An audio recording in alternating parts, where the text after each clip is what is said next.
야곱은 인간적으로나 신앙적으로 볼 때 그렇게 대단한 인물은 사실 아닙니다. 그의 아버지였던 이삭이나 또 그의 할아버지였던 아브라함에 비하면 문제투성이에 부족한 것으로 많았던 넘치는 이가 야곱이었죠. 물론 아브라함이나 이삭도 완벽한 인생들은 아니었어요. 그러나 야곱에 비할 바는 아니었습니다. 그렇기 때문에 야곱의 삶은 우리에게 은혜입니다. 우리가 아브라함처럼 이삭처럼만 살아야만 한다면 과연 우리 중에 몇 명이나 이 믿음의 길을 계속 이어갈 수 있을까요? 그런데 야곱을 보면 힘이 되는 거예요. 하나님은 문제 많고 실수 많았던 야곱을 끝까지 붙드셨어요. 하나님보다 세상의 것에 마음을 두고 그리고 갈등하고 고민하던 그 야곱을 하나님은 도우셨고 지키셨고 결국 위대한 믿음의 사람으로 세우셨어요. 그리고 그에 대해 아브라함에게 약속하셨던 하나님의 약속은 실현되었습니다.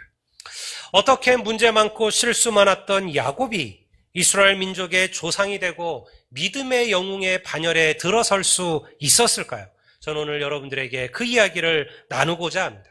야곱의 인생의 고비와 환난과 그 고난의 순간들마다 함께 하셨던 그 하나님을 여러분도 이 말씀을 통해서 만나게 되기를 주의 이름으로 축원합니다.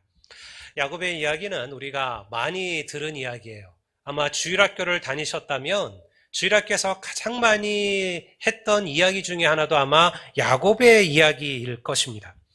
야곱은 자기 형 에서와 눈이 보이지 않던 자기 아버지 이삭을 속여서 하나님의 축복을 가로채게 됩니다.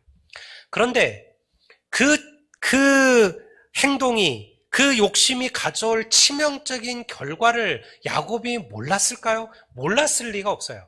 자기 형이 어떤 사람인지 야곱이 몰랐을까요? 알고 있었을 겁니다. 야곱의 인생은 끊임없이 복을 구하는 삶이었어요. 하지만 우리가 성경을 보면 그가 인간적으로 구하려고 했던 모든 복들은요, 오히려 야곱의 삶을 망쳐버리는 결과를 낳았어요. 하나님께, 아버지께 축복의 기도를 받았지만요, 결국 그에게 돌아온 것은 뭡니까? 도망자의 신세였어요. 자기를 죽이려는 형 에서를 피하여 야곱은 정신없이 달아납니다. 아무런 준비도 없이 정신없이 도망치던 야곱이 한 들판에서 지친 몸을 쉬게 돼요. 베개 하나 없이 맨 땅에 돌 하나 갖다가 그거를 베고, 그리고 그곳에 누운 야곱의 마음은, 그 심정은 어떠했을까요? 다시 고향으로 내가 돌아올 수는 있을까? 내가 낯선 땅, 아무도 모르는 낯선 곳에 가서 내가 과연 잘 살 수 있을까? 사랑하는 내 어머니를, 내 아버지를 다시 내가 만날 수는 있을까? 아마 수많은 생각들이 그 밤 야곱의 머리를 스쳐가지 않았을까요? 사랑하는 성도 여러분, 그러나 그 절망과 낙심의 순간 하나님께서 야곱을 찾아와 주셨음을 믿습니다. 우리가 야곱의 이야기를 보면요, 야곱이 하나님을 찾은 적이 없어요. 항상 하나님께서 야곱을 찾아오셨어요. 야곱은 그곳에서 하나님을 만나요. 바로 그곳이 뭐예요? 베델이에요. 하나님께서 이 베델에서 야곱에게 약속하셨습니다. 그게 창세기 28장 15절의 말씀이죠. 하나님께서 야곱을 찾으시고 그에게 약속하시기를, 내가 너와 함께 있어 내가 어디로 가든지 너를 지키며 너를 이끌어 이 땅으로 돌아오게 할지라, 내가 내게 허락한 것을 다 이루기까지 너를 떠나지 아니하리라 하신지라. 이것이 바로 야곱과 하나님의 첫 번째 만남이에요.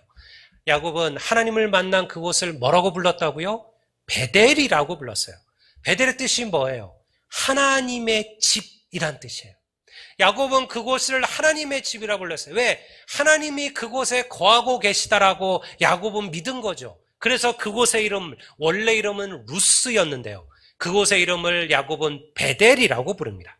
그리고 하나님께 서원합니다. 하나님, 만약 하나님께서 내게 약속하신 대로 나로 편히 이 땅으로 다시 돌아오게 하신다면, 그리고 나를 지켜주신다면 내가 이 땅에 돌아와 이곳에 하나님께 단을 쌓고 그리고 하나님께 예배할 것이며 그리고 10의 1조를 하나님께 드리겠나이다. 소원을 해요. 그리고 야곱이 떠나게 되죠. 우리는 여기서 기억하셔야만 돼요. 하나님에 대한 야곱의 약속이 먼저가 아니에요. 하나님, 내가 11조 드릴 테니, 내가 하나님께 예배할 테니, 하나님 나를 지켜주시고 나를 돌봐주셔서 그렇게 얘기한 게 아니라는 거예요. 하나님께서 먼저 야곱에게 약속하신 거예요. 내가 너와 함께 할 것이다. 내가 너를 지켜줄 것이다. 내가 너를 떠나지 아니할 것이다. 그 약속에 대하여 이 야곱의 소원이 있었다라는 거예요. 그러니 여러분, 우리가 하나님께 무엇을 드리고 무엇을 바치고 무엇을 헌신한다면 여러분, 그것은 우리의 공로가 아니에요. 이미 하나님께서 나를 위하여 행해 주신 놀라운 은혜와 놀라운 사랑에 감격하여 우리가 하나님께 드리는 것들이죠. 왜 성경은 야곱을 그 위대한 믿음의 조상이었던 아브라함이나 그리고 예수님의 표본처럼 여기는 이삭보다 훨씬 더 많은 장을 할애하여 야곱을 기록하고 있을까요? 이것이 바로 우리를 향하신 하나님의 은혜가 무엇인지를 우리에게 가르치기 때문에 그래요. 나의 공로나 나의 거룩함이나 나의 선행 때문이 아니라 그저 하나님께서 이 부족하고 모자란 우리들을 사랑하셨으며 그리고 오늘도 지키고 계심을 여러분 믿으시기를 주의 이름으로 축원합니다. 어쨌든 베델에서 하나님의 약속을 받은 야곱이요, 이제 밧단 아람이라는 곳으로 가요. 거기는 어디입니까? 바로 자기 어머니 리브가가 살았던 곳이에요. 그곳에는 자기 어머니 리브가의 오빠, 야곱으로 보면 삼촌이죠, 라반이 그곳에 살고 있었습니다. 이 야곱이 그 자기 삼촌 라반의 밑에서 일을 합니다. 자그마치 20년을 그곳에 머물러요. 그런데요, 하나님께서 야곱에게 놀라운 복의 복을 허락해 주셨어요. 그곳에서 가정을 꾸몄습니다. 12아들을 낳았습니다. 빈손으로, 정말 아무것도 갖고 오지 않고 빈손으로 여러분 라반에게 온 야곱이요, 20년 만에 거부가 되었어요. 자기 삼촌보다도 더 큰 부자가 되었습니다. 그리고 고향으로 돌아오게 됩니다. 얼마나 멋진 결론이에요. 근데 이렇게 간단히 끝날 리가 있을까요? 고난은 그게 끝이 아니었어요. 야곱이 고향 땅에, 가나안 땅에 발을 들이는 순간 무슨 얘기를 듣게 됩니까? 아직도 동생 야곱에 대한 분노와 증오를 삭히지 못한 형 에서가 400의 군대를 끌고 야곱을 죽이기 위하여 지금 달려오고 있다는 얘기를 야곱이 듣게 된 거예요. 그 절대절명의 위기 속에서 야곱은 하나님께 무릎을 꿇죠. 그리고 밤이 새도록 야복나루에서 기도해요. 그리고 그날 놀라운 또 한 번의 축복을 받아요. 하나님께서 야곱을 축복하시고 그리고 그 형 에서의 마음을 완전히 녹이고요. 그리고 형제의 극적인 화해가 이루어지게 돼요. 우리의 인생이 이러면 얼마나 좋을까요? 이제 야곱의 모든 문제가 다 해결되었어요. 하나님께서 약속하신 대로 야곱이 편안히 고향 땅으로 돌아왔어요. 그 모든 시간 하나님께서 야곱을 지키시고 돌보시고 함께 해주셨어요. 빈손으로 온 것도 아니에요. 큰 부자가 되었어요. 그리고 많은 가족들의 족장이 되었습니다. 그러면 이제 야곱은 어찌 해야 될까요? 어디로 가야 될까요? 야곱은 어디로 가야 합니까? 베델로 가야죠. 하나님께서 약속하셨던 베델로 갔어야죠. 하나님께서 분명히 야곱이 서원했잖아요. 하나님께서 나로 편안히 이 땅으로 돌아오게 하신다면 내가 이곳에 와서 이곳에 하나님의 전을 짓고 그리고 하나님께 예배하고 10의 1조를 드리겠나이다. 이게 야곱의 서원이었어요.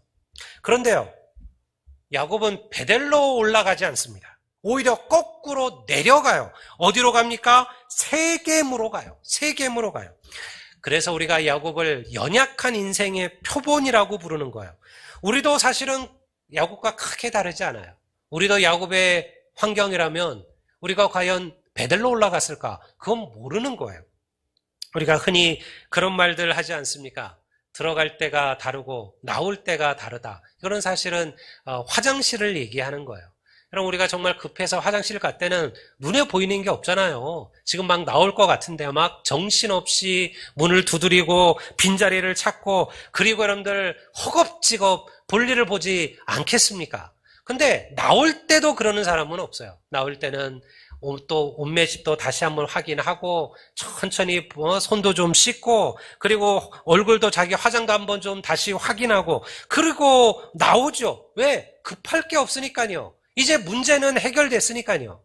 근데 이런 일들이 우리의 영적인 삶에 얼마나 많이 일어나는지 몰라요. 야곱도 그러했어요. 가장 급하고 가장 어려운 위기들이 해결되고 나니까 하나님의 약속을 잊어요. 하나님과 약속을 잊은 게 아니라 사실은 야곱은 하나님을 잊어버린 거예요. 하나님을 잊어버린 거예요. 베델로 가는 것은요, 언제나 갈 수 있다 생각했어요. 왜? 베델이 어디 가는 게 아니잖아요. 베델은 항상 그곳에 있잖아요. 거기가 하나님의 집이잖아요. 그러니 언제든지 내가 원하면 그곳에 갈 수 있다라고 여겼어요. 지금은 이제 형과의 그 복잡한 일도 끝났으니까 좀 쉬어가며, 그리고 그 당시에는 바울 모든 제사는 짐승이지 않았습니까? 짐승들을 데리고, 특별히 짐승들 가운데는 아기 벤, 아이를 벤 새끼를 가진 짐승들이 많았을 텐데요. 급하게 짐승들을 데리고 움직이는 것은 짐승들이 다 낙태가 되거든요. 그러니까 천천히 움직일 수밖에 없어요. 그러니 좀 쉬어가자. 뭐 바쁘냐? 아무 때나 베델로 올라가면 되니 우리가 좀 천천히 가자. 야곱은요, 이미 부자였지만 더 큰 부를 원했어요. 그래서 야곱이 어디로 간 거예요? 세겜으로, 세속의 땅 세겜으로 내려간 거예요. 믿음의 길을 걸어가는 성도들이 가장 많이 빠지는 유혹이 뭘까요? 그것이 바로 나중에라는 생각이에요. 나중에 좀 더 환경이 나아지면, 좀 더 내가 넉넉해지면, 좀 더 내가 편안해지면, 좀 더 많은 시간이 생기면 내가 그때는 하나님 섬기겠습니다. 내가 더 열심히 충성하겠습니다. 내가 더 많이 하나님께 드리겠습니다. 더 많이 열심히 전도하겠습니다. 그렇게 이야기한다라는 거예요. 그런데 여러분, 인생에 나중은 없어요. 성도들에게 나중은 없습니다. 우리는 지금을 살고 오늘을 살아가는 인생들이에요. 지금 예배해야 되고, 지금 기도해야 되고, 지금 헌신해야 돼요. 오늘 충성해야 되고, 오늘 전도해야 되고, 오늘 사랑해야 돼요. 나중에라는 말은 우리의 것이 아니기 때문에 그렇습니다. 야곱은요, 나중에라는 유혹에 흔들린 거예요. 야, 베델은 나중에, 예배는 나중에, 10의 1조는 나중에, 하나님께 드릴 것은 나중에, 지금은 당장 자기에게 유익한 부와 권세를 찾아 세겜으로 내려간 거예요. 그래서 어떻게 되었을까요? 거기 가서 야곱이 승승장구하고 잘 살았다면 제가 이 얘기를 뭐하러 할까요? 이제 되었다 싶은 바로 그때 그의 인생에 가장 큰 위기가 시작됩니다. 야곱에게는 모두 자녀가 몇 명이 있었죠? 성경을 조금 아는 분들은 12명이라고 그러고요. 성경을 조금 더 아는 분들은 13명이라고 그래요. 왜냐하면 12의 아들과 그리고 한 명의 외동딸이 있었습니다. 바로 디나라고 부르는 외동딸이. 여러분, 그 나이 때 얼마나 화려한 세겜 성이 보고 싶었을까요? 지금으로 하면 명동 강남으로 간 거죠. 시골 총구석에 살다가 강원도 정선에 살다가 명동 강남으로 간 거예요. 그러니 얼마나 보고 싶었을까요? 디나가 세겜에 놀러 나갔다가 세겜 성주의 아들에게 강간을 당하는 일이 벌어지게 됩니다. 여러분, 이거 자체도 얼마나 치욕적인 일이었을까요? 여호와의 백성이 이방인에게 이러한 일을 당해요. 근데 그것으로 끝나지 않았어요. 자기 동생의 그 일로 분노한 이 디나의 오빠들, 야곱의 아들들이 세겜 사람들을 속여서 어느 날 저녁에 밤에 몰래 세겜성을 급습해서 세겜의 모든 사람들을 도륙을 해요. 싸그리 죽여버리게 됩니다. 그로 말미암아 그 지역에 살던 토착인들에게 큰 분노를 사게 돼요. 저 야곱의 집안을 우리가 살려두면 우리가 사람이 아니다. 그래서 그 지역에 살던 토착인들이 연합 군대를 꾸려서 야곱의 집안을 몰살시키기로 군대를 모읍니다. 더 이상 도망갈 길이 없었죠. 완전히 망하게 되었어요. 잘 살아보겠다고 세겜으로 갔는데요. 그곳에서 야곱의 인생은 완전히 망하게 된 거예요. 저는 야곱과 같은 하나님의 자녀들을 많이 보았어요. 제가 믿음의 길을 목회를 하면서 저는 이런 성도들의 이야기, 이런 성도들의 삶, 이런 성도들의 간증을 수없이 들었어요. 그들은 하나님이 계신 베델보다 세상이 속한 세겜을 사랑해요. 하나님보다 세상에 마음을 두고 살아갑니다. 세상이 훨씬 더 우리들에게, 자기들에게 좋은 것을 줄 것이라 그렇게 믿는 거예요. 그런데 결코 나중에 깨닫게 되는 거예요. 여러분, 하나님이 아닌 세상은 아무것도 아니에요. 하나님이 빠진 것은요, 아무것도 아니에요. 모든 것에 하나님이 없다면요, 그것은 nothing이에요. 아무것도 없는 거예요. 근데 여러분, 우리가 아무것도 가지지 못해도 하나님 붙들고 살면 우리는 모든 것을 가진 인생인 줄을 믿으시기를 바랍니다. 야곱이 그것을 여기서 깨닫게 되는 거예요. 야곱이 그 절대절명의 순간 하나님께서 다시 야곱을 찾아오셔요. 우리가 오늘 읽은 본문을 보셔요. 야곱이 하나님을 찾았습니까? 아니요. 하나님이 야곱에게 나타나셨어요. 그리고 약속하신 대로 야곱을 지켜주셔요. 오늘 읽은 창세기 35장 1절의 말씀이 바로 그 이야기예요. 뭐라고 기록합니까? 하나님이 야곱에게 이르시되 일어나 베델로 올라가서 거기 거주하며 내가 내 형 에서의 낯을 피하여 도망하던 때 내게 나타났던 하나님께 거기서 제단을 쌓으라 하신지라. 하나님께서 야곱을 찾아오셨습니다. 그리고 그 옛날 그 야곱이 정신없이 도망치던 그날 그를 찾아와 주셨던 하나님을 기억하게 하셨어요. 야곱이 하나님께 여러분들 책망한 거 아니에요. 내가 너 그럴 줄 알았다. 네가 베델로 올라와야지 왜 세겜으로 갔느냐? 어찌 그러하였느냐? 야곱을 질책하거나 책망한 게 아니에요. 그죠? 그 옛날 하나님의 약속을 다시 기억하게 했어요. 그리고 그가 서원했던 것을 돌아보게 했다라는 거예요. 여러분들은 어떠하신가요? 믿음의 길을 시작하시면서 혹은 큰 인생의 환난과 시련 가운데 하나님께 서원하셨던 것은 없으셨나요? 하나님 만약 나와 함께 하신다면, 하나님 만약 나를 지켜주신다면, 나의 길을 주님께서 도와주시기만 한다면 내가 하나님을 위하여 이렇게 살겠습니다. 그렇게 고백하셨던 시간들은 있지 않으셨나요? 주님을 만난 기쁨에 감격하며 평생 하나님을 붙들고 나는 살겠습니다. 그렇게 기도하진 않으셨나요? 주님을 만난 그 벅찬 가슴으로 하나님을 찬송하며 감사하며 살았던 시간들은 없으셨나요? 여러분, 다시 그 믿음의 순간, 그 고백의 순간으로 돌아가시기를 주의 이름으로 축원합니다. 내가 주님을 만나는 곳, 내가 주의 얼굴을 간절히 보기 구하는 곳, 바로 그것이 베델이에요. 야곱은요, 주저하지 않았습니다. 그들 가운데 있는 이방의 우상 신상들을 버리고 화려한 세겜의 옷을 던져버리고 그리고 베델로 올라가죠. 놀랍지 않아요, 여러분? 하나님만 붙들고 하나님의 은혜만을 사모하며 살아가야 될 야곱의 집에 뭐가 있었다고요? 우상들이 있었다라는 거예요.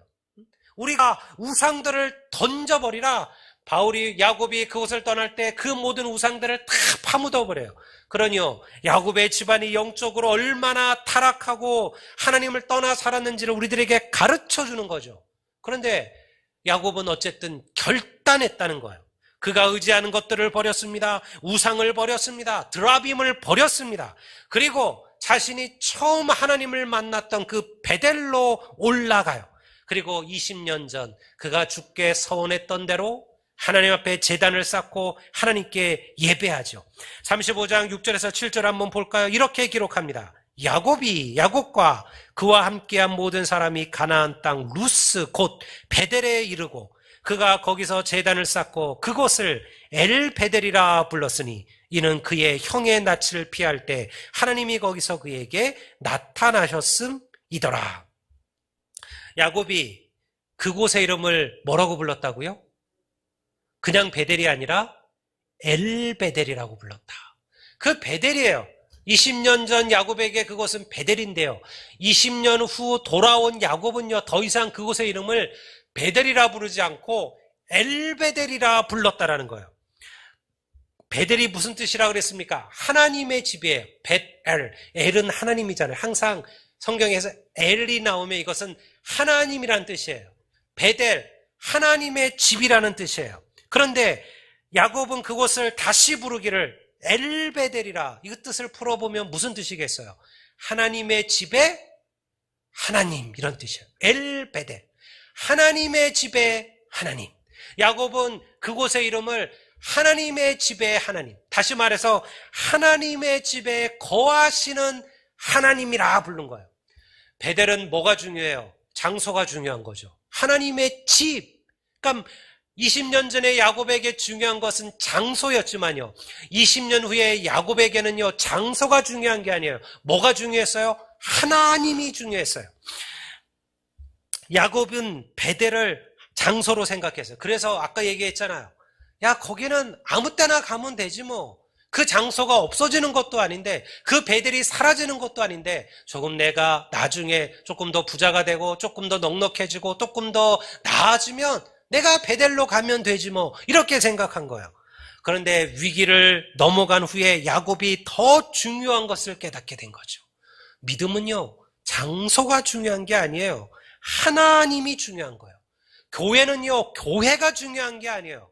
교회에 거하시는 하나님이 중요함을 믿습니다. 그리스도인들은 교회를 믿는 자들이 아니에요. 우리는 교회에 거하시는 하나님을 믿는 거예요. 우리가 부흥을 경험하게 되며 무엇을 체험하게 되어 하나님을 만나게 되는 거예요. 교회를 만나는 게 아니라 건물을 만나는 게 아니에요. 그 건물에 계시는, 그 장소에 계시는 하나님을 체험하게 되는 거죠. 그래서 오늘 우리가 이렇게 예배하는 겁니다. 여러분들, 오늘 이 자리에 함께하지 못하고 오늘 영상으로 예배하는 여러분들, 여러분 그 가정, 그곳에서 여러분들이 하나님을 찾으면 여러분 그것이 하나님이 거하시는 교회가 될 줄을 믿습니다. 우리는요, 이 하나님의 은혜를 체험하며 사는 거예요. 이게 바로 부흥이에요. 한국교회는 어쩌면 지나치게 베델에만 관심을 가졌어요. 하나님의 집에만 관심을 가졌죠. 화려한 건물과 세련된 프로그램과 흥미로운 이벤트들이 여러분 우리를 하나님께로 가까이 인도해 줄 것이라고 믿었다는 거예요. 근데 그것은요, 곁가지예요. 저는 이번 코로나19를 거치면서요, 수없이 생각하고 또 생각해요. 어떤 이들에게는 이 코로나19가 교회 위기라고 말을 합니다. 뭐 그 말 저도 공감해요. 정말 어떠한 순간보다 이게 정말 위기가 되었어요. 왜냐하면 이제 우리가 사람들을 만나는 것을 불편해하는 시대로 접어들고 있잖아요. 저는 그때 그 말이 좀 과하다 여겼어요. 그 누구죠? 보건부 복지부 장관인가 한번 나와서 우리가 처음 코로나가 시작되었을 때 코로나의 시대와 코로나의 이후의 시대는 완전히 다를 겁니다. 코로나 이전과 코로나 이전은 완전히 다를 겁니다. 코로나가 완전히 해결이 되어도 우리는 절대 그 이전의 시대로 돌아가지 못할 겁니다. 그런 말을 했어요. 저는 그때 그건 너무 좀 과장된 게 아니냐. 근데 제가 지금 느끼니까요, 이게 과장된 게 아니에요. 정말 우리가 지금 그렇게 돼가고 있어요. 아마도 사람들은 점점 더 개인주의가 될 겁니다. 모이는 것보다 혼자, 말 그대로 비접촉, 언컨택, 이 언컨택의 시대로 들어가게 될 거예요. 예배하는 거 사람들은 점점 불편해 여길지도 모릅니다. 오죽하면요, 세상이 오늘 교회를 보고 기도하지 말라, 찬송하지 말라고 얘기할까요? 여러분, 저는요, 가슴을 쳐요. 그걸 보면서 왜 이 지경까지 빠졌을까? 어떻게 세상이 교회를 향하여 예배하지 말라, 기도하지 말라, 찬송 부르지 말라, 이렇게 얘기할 정도까지 되었을까? 이런 아픔을 가져요. 근데요, 한편으로 저는 이것이 교회의 새로운 희망이라고 여겨요. 여러분, 우리는 거품이 거치는 거예요. 진짜 내 믿음을 확인하는 거예요. 누가 나를 확인하지 않고, 목사님이 나를 확인하지 않고, 구역장이, 권사님들이, 장로님들이 내 믿음을 돌아보지 않아도 내가 스스로 정말 하나님 앞에 1대1의 믿음으로 지금 살아갈 수 있느냐, 내 자신을 돌아보게 만들 거예요. 아무도 보지 않는 곳, 그곳에서도 나는 과연 그리스도인인가? 오늘날 이곳에 모여서 예배할 때야 여러분들, 우리가 다 기독교인이겠지만요, 아무도 나를 돌아보지 않는 곳, 아무도 나를 확인하지 않는 곳, 과연 그곳에서도 나는 예배하고, 과연 그곳에서도 나는 기도하고, 그곳에서 나는 하나님을 찬송하는 진짜 그리스도인으로 살 것이냐? 아마 이 코로나19가 우리의 믿음들을 되돌아보게 만들 겁니다. 그러니 사랑하는 성도 여러분, 엘베델의 하나님을 만나시기를 주의 이름으로 축원합니다. 하나님은 마지막 때에 하나님께 예배하는 자들을 찾으신다고 했습니다. 하나님은 마지막 때에 신령과 진정으로 예배하는 자들을 찾으신다. 어린 시절 저는 우리 교회에 붙어있던 큰 교회 표어를 기억해요. 지금처럼 무슨 세련된 그런 표어를 붙여놓던 시절들이 아니에요. 투박한 그냥 붓글씨로, 그냥 뭐 지금처럼 현수막이 아름답게 우리가 출력해서 붙이던 시대가 아니잖아요. 그냥 큰 화선지 같은 거를 붙여가지고 거기에 나름대로 붓글씨를 쓴다고 하는 어떤 성도가 거기다 이렇게 붓글씨를 써서 교회 앞에 우리 교회 표어 이래가지고 붙여놓은 게 있어요. 여러분, 그때 교회들마다 가장 많이 붙어 있었던 표어가 뭔지 압니까? 하나님 중심, 예배 중심이었어요.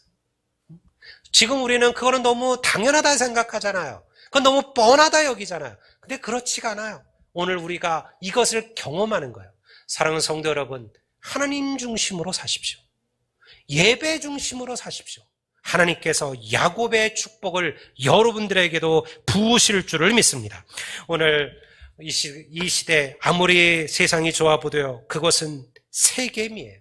여러분들 그곳에 머물러 있지 마시고 베델을 올라가십시오. 엘베델의 하나님을 만나십시오.